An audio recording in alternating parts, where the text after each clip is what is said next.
del evangelismo de la Iglesia Adventista. Adelante, hermana Martita. Buenas, mis queridos hermanos, es un gusto estar aquí.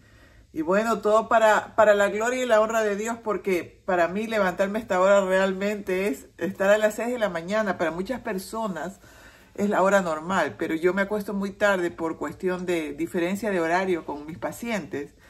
Entonces, me recuerda la época cuando mis niñas iban a la escuela y uno tiene que levantarse temprano, cuando uno es papá o mamá.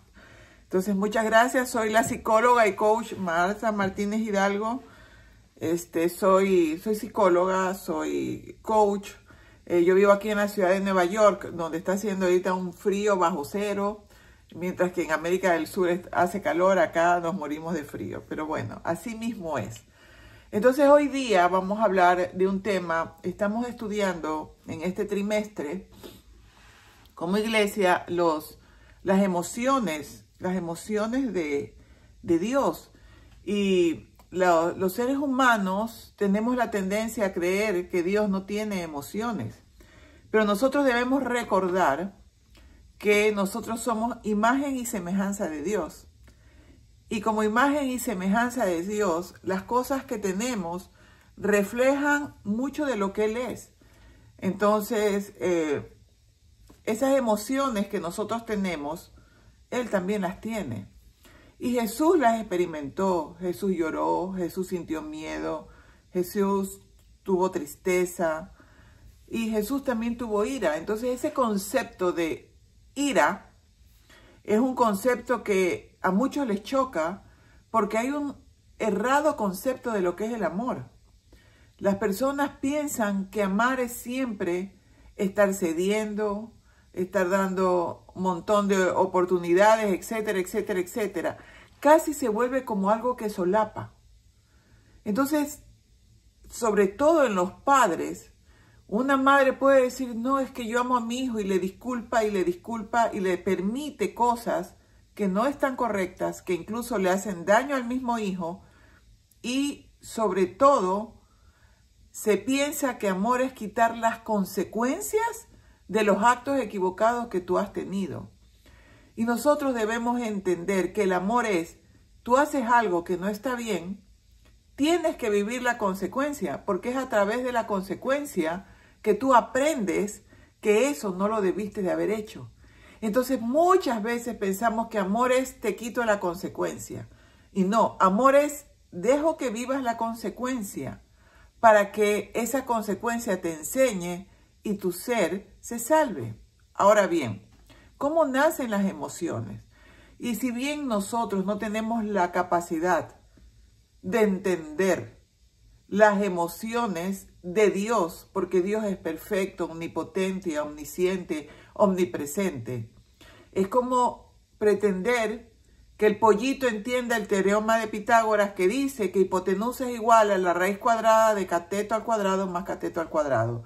Ni nosotros mismos lo terminamos de entender. Yo sé algo de eso porque mi especialización fue físico-matemático. Pero explícale pues a un pollito el teorema de Pitágoras, no lo va a entender.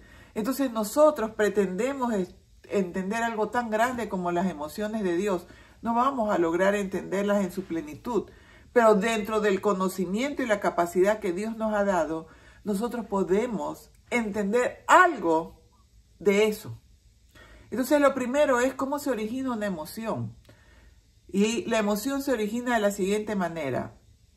Hay una acción, esa acción provoca un pensamiento, ese pensamiento produce una emoción y esa emoción a la vez un sentimiento y ese sentimiento produce una acción. Entonces, si nosotros tomamos eso de ejemplo, viene el ser humano y comete un acto que provoca el siguiente pensamiento de Dios. ¿Quieres dañar a mi hijo?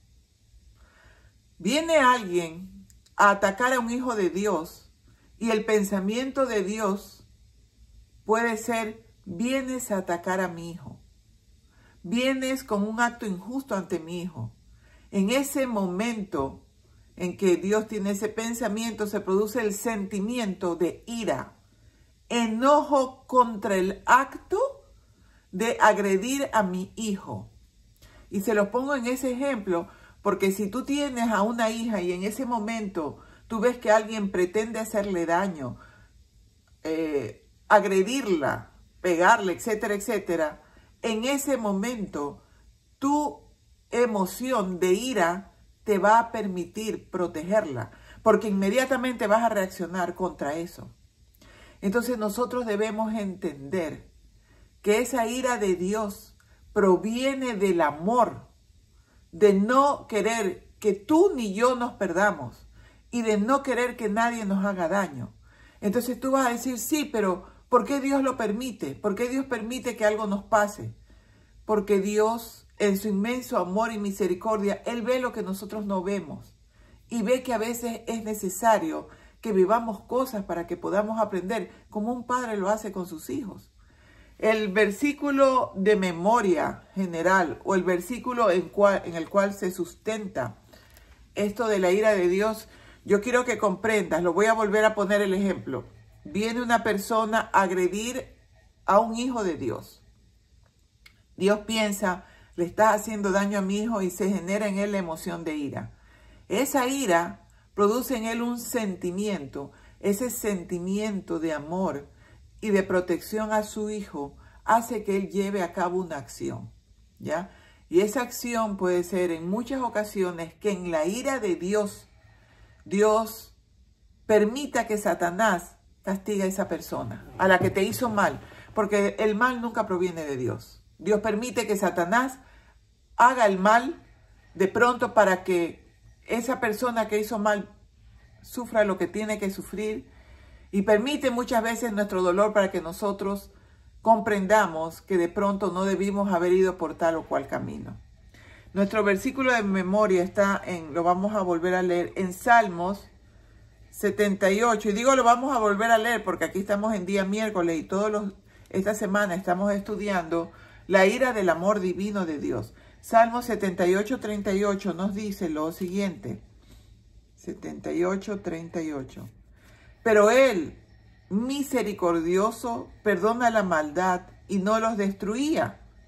Y apartó muchas veces su ira y no despertó todo su enojo. Si Dios despertara toda su ira cuando Él se enoja, no, ni existiríamos. Él reprime su enojo y era tanto así que Jonás, que era un profeta de la Biblia, cuando Dios lo manda a predicar a Nínive que se arrepientan del mal, Jonás sabía que Dios es misericordioso. Y él sabía que si se arrepentían, Él los iba a perdonar. Y Jonás tenía mucha rabia contra los de Nínive. Y sabía que si ellos se arrepentían, Dios los perdonaba. Y él no quería que los perdone. Él quería que Dios los castigue. Esa es la diferencia. Que Dios es misericordioso, a diferencia de nosotros, que nuestra ira no suele provenir del amor, sino de la venganza. Y esa diferencia nosotros tenemos que hacer, ¿ya? Nuestra ira proviene de nuestro ego, de nuestra venganza, mientras que la ira de Dios proviene del amor y de la justicia. Entonces nosotros tenemos que revisar eso. Cuando tú tengas ira, tú tienes que ver, a ver, ¿de dónde proviene esta ira? ¿De que están cometiendo una injusticia? ¿De que están haciendo una maldad? ¿O la ira está proviniendo de, ay, mi ego o de mi venganza? Y ahí está la diferencia. Ahora bien, nos vamos a ir a Lamentaciones 3 del 31 al 33. ¿Qué nos dice? Nos dice, porque el Señor no desecha para siempre. Antes se aflige, también se compadece, según la multitud de sus misericordias, porque no aflige ni entristece voluntariamente a los hijos de los hombres. No es que Dios quiera afligirnos, porque en su ira Él permite esta aflicción. No es que Él nos quiere afligir, Él se compadece, a Él le duele, Él se pone triste con su pueblo, pero es que el pueblo no aprende si no vive las consecuencias. Entonces, en esta época donde fue escrita esta parte de la Biblia, el pueblo de Dios se alejaba tanto del camino de Dios que hacía cosas abominables como sacrificar y matar a sus hijos. Imagínense en esos niños inocentes. Entonces la ira de Dios era una ira de mucho enojo. Sin embargo, Él no la aplicaba en toda su dimensión. Hubo momentos extremos como Sodoma y Gomorra, cuando Dios ordenó la destrucción de Sodoma y Gomorra, lloviendo azufre y fuego del cielo. El arca de Noé. Cuando permitió, y a eso lo vamos a leer en Esdras 5:12. Vámonos a Esdras. Ay, a mí se me suelen perder esos libros chiquitos de la Biblia. Vamos a ver a Esdras. Esdras. Aquí está Esdras. A ver, Nehemías, Esdras, ya. En Esdras 5:12, ¿qué nos dice? ¿Ya? Miren lo que dice de lo que Dios permitió al pueblo de Dios. Y el pueblo de Dios somos nosotros. Así que, Esdras 5:12. Mas después que nuestros padres provocaron a ira al Dios de los cielos, Él los entregó en manos de Nabucodonosor, rey de Babilonia, caldeos, el cual destruyó esta casa y llevó cautivo al pueblo a Babilonia. O sea, no, Satanás, el enemigo nuestro, está ahí provocando que nosotros hagamos cosas que van contra nosotros mismos. Cuando tú haces algo que te daña, que te destruye, cuando tú rompes los mandamientos de Dios, porque los mandamientos de Dios son para que te vaya bien. Cuando tú los rompes, te va mal. Y cuando tú los rompes, tú te apartas de Dios. Muchas veces a Dios le da ira ver cómo tú te haces daño. Entonces Él se hace a un lado y Él permite que te sucedan cosas, ¿verdad? En este caso permitió que Babilonia se llevara cautivo al pueblo. Pero sigamos leyendo. Dice, pero en el año primero de Ciro, rey de Babilonia, el mismo rey Ciro dio orden para que esta casa de Dios fuese reedificada. Es increíble, ¿ya?, ver cómo cuando vienen y te atacan, también el que te ataca, Dios no lo deja sin su castigo. Y Dios te restablece cuando tú te arrepientes. Entonces, en esta ira de Dios que no nos gusta, porque pensamos que como Dios es amor, Dios no se puede airar, Dios no puede tener ira. Si nosotros sufrimos la consecuencia de nuestras acciones, pensamos que Dios es malo. Si Dios no nos contesta como nosotros queremos, pensamos que Dios no es amor, pero no es así, mis queridos hermanos. Todo aquello que te sucede, si tú sabes agradecerlo a Dios, y si tú dejas de estar provocando constantemente su ira, tú vas a aprender, tú vas a evolucionar y tú vas a crecer. Nos vamos a ir a Jeremías. Jeremías 35. Jeremías 35. A ver que estas hojitas de la Biblia se suelen pegar. Jeremías 35, 14 al 17. Dice lo siguiente. Dice, fue firme la palabra de Jonadab, hijo de Recab, el cual mandó a sus hijos que no bebiesen vino, y no lo habían bebido hasta hoy, por obedecer el mandamiento de su padre. Y yo os he hablado para nosotros temprano y sin cesar, y no me habéis oído, cuando Dios nos habla y no lo oímos. Y envié a vosotros todos mis siervos, los profetas, desde temprano, y sin cesar para deciros, volveos cada uno de vuestro mal camino. No veamos como que Dios se lo dice al pueblo en general, sino como te lo dice a ti. En mi caso soy Marta. Vuelve ahora, Marta, de tu mal camino. Enmienda vuestras obras, y no vayáis tras dioses ajenos para servirles. Y viviréis en la tierra que di a vosotros y a vuestros padres. Mas no inclinasteis tu oído y no me oísteis.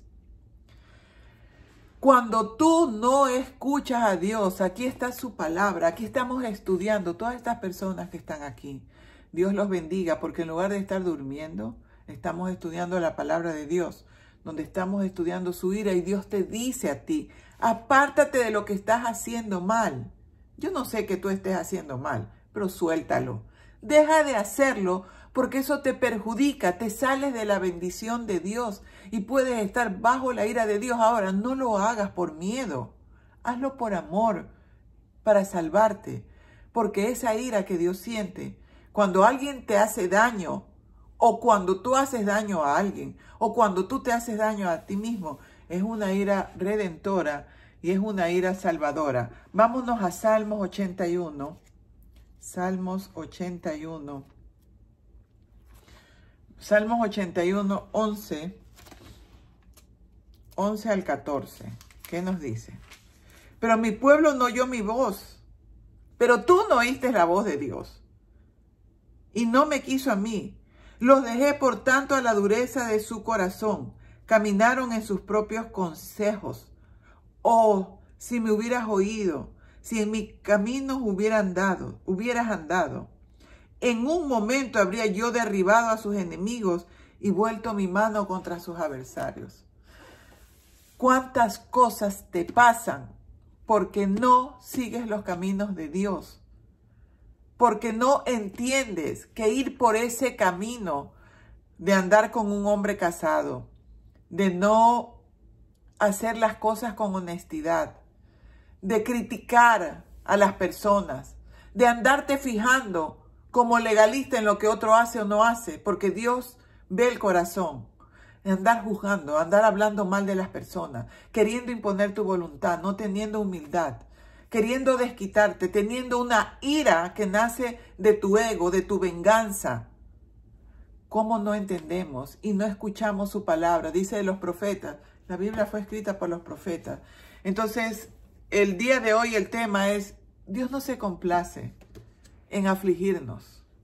A Dios no le hace feliz como un padre cuando permite que su hijo viva la consecuencia. Su hijo robó, la consecuencia es que irá preso. La tendencia del padre es a quererlo proteger y evitar la consecuencia. Y muchas veces dice, ya, mi hijo ha robado 2, 3 veces, tiene que irse preso. Y al padre le duele, pero si el padre lo ama, permite eso para que su hijo no vuelva a robar. Dios no se complace en afligirnos, pero es necesario para que nosotros podamos entender que el camino por el que estábamos yendo es un camino de perdición. Entender la santa ira de Dios no es sencillo. Pidámosle a Dios entendimiento y sabiduría para estar confiados en su inmenso amor y entender que a los hijos de Dios todas las cosas les son para bien y que Dios tiene planes de abundancia y prosperidad como tú no te imaginas en todas las áreas de tu vida. Muchas gracias, mis hermanos.